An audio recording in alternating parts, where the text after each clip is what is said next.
We are previewing Week 11 in the NFL here at SBR Foreign Videos. I'm Peter Loshak. We're talking right now with returning guest Joe Duffy from OffshoreInsiders.com. Joe Duffy, thanks for being back with us this week. Well, thank you, Peter, for inviting me back. It's a great honor. Okay, well, thanks for coming back with us this week. Fantastic. I hope to do it every single week from now until 2037. All right, well, thanks for hoping to do it now and every single week from now until 2000. All right, okay, let's go. The first NFL game that you chose was Cardinals at Falcons.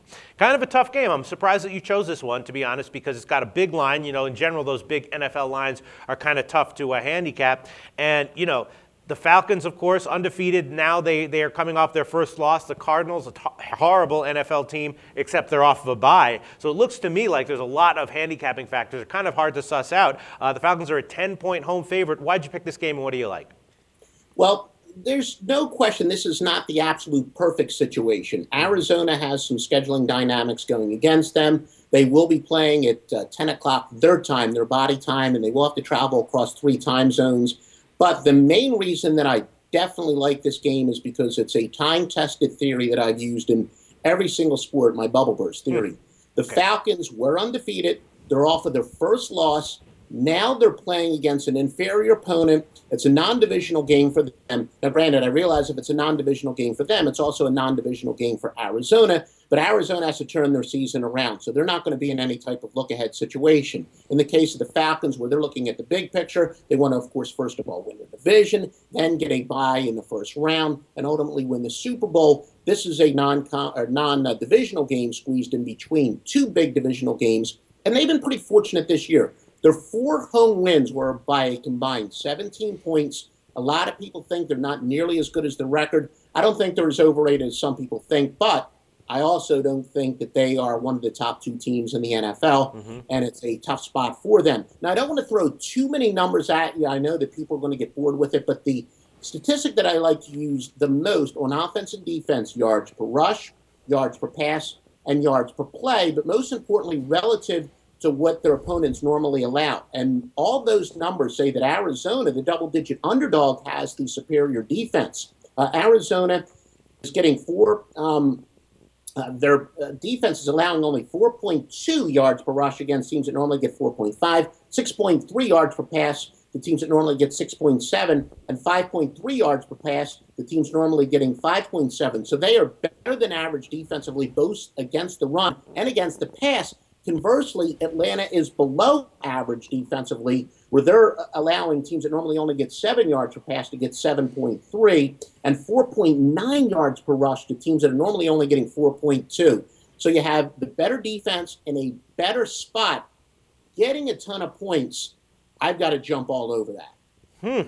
Interesting. All right, well, what about this? So what about this time-tested handicapping factor that I've spotted in this game? Okay, you ready? Yes, sir. John Kelton sucks complete ass. Yeah, John Skelton. You're right. He's not the greatest quarterback in the world. He can be a little bit efficient, but another one. Well, now I'm going to throw another time-tested theory at you. Okay. I always think when it comes to rest, and specifically in the NFL college football, we're talking about a bye, or NBA, where a team maybe has 3 days rest against a team playing back-to-back. The byes benefit the teams that need it the most. When a team is playing well, they don't want a bye week. When a team like Arizona was playing the worst football of the year and they had 2 tough opponents going into the bye, they can make the adjustments. Arizona is the type of team that we like to be coming off of a bye. If conversely they were entered the bye on like a 3 or 4 game winning streak, we would say that the bye were a negative. But they can make their adjustments. You're right, John Skelton. There's a reason that they are getting double digits, and that is in time. Skelton he's a so-so quarterback. I don't know if he's quite as awful as Matt Castle, but you're right. He's if I were to rank the starting quarterbacks in order, he'd be about 27, 28.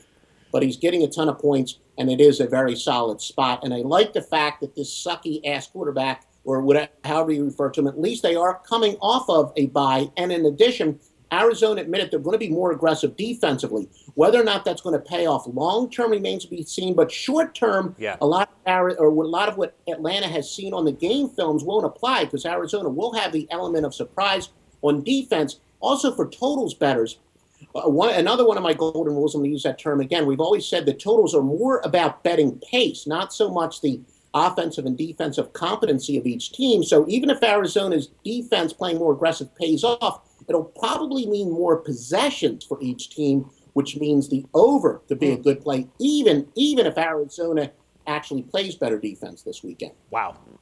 That was a great analysis, Joe Duffy from OffshoreInsiders.com. And yes, I am convinced. The Falcons also got stuffed by the Saints in the run game last game, so that's not a good sign either. Great preview, Joe. I'm leaning Cardinals myself, +10. Thanks.